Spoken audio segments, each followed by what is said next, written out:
So this is directed at you, again, as a university professor and an educator.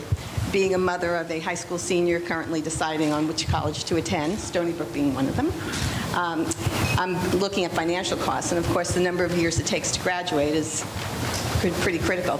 So you made the comment that if a student doesn't come to college with a realm of AP classes, they could probably expect to stay for longer than 4 years. Or go summers or something. Yeah. So does that mean that there's a disconnect that the high schools aren't preparing students to begin college, or does it mean that bachelor's degrees are more sophisticated and that a bachelor's degree that you earned in 2015 is not the same as you earned in 1975?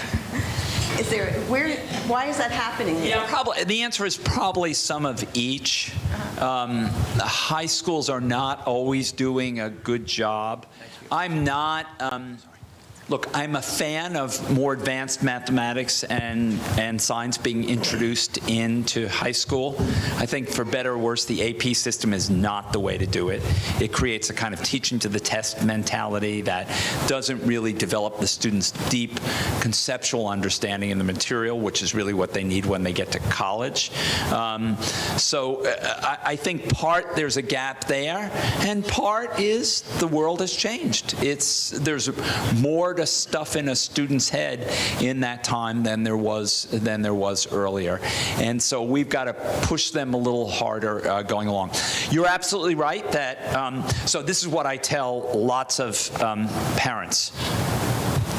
Look at the 4-year and the 6-year graduation rate for an institution, and try to look at the 4-year and 6-year rate for a kid that looks like yours, because you can see those rates for different ethnicities, different socioeconomic groups. You can see it for Pell versus non-Pell anyway. That's really good data to look at. Forget the U.S. News and World Report rankings.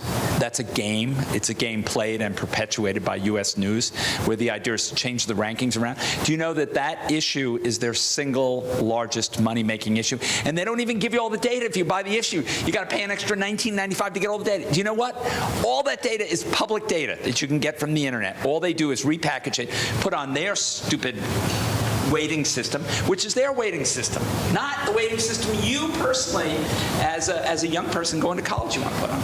So the right thing, fit, graduation rate, graduation rate, graduation rate. And the graduation rates fall off pretty quickly, and people nationally, only slightly over 50% of the students who start full-time at an institution graduate from that institution.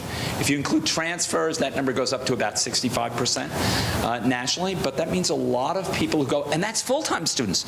Going part-time like Dennis did, much harder to graduate. Graduation rates for part-time students are below 50% virtually everywhere in the country. So I think that's a really important thing to look at when you make this decision.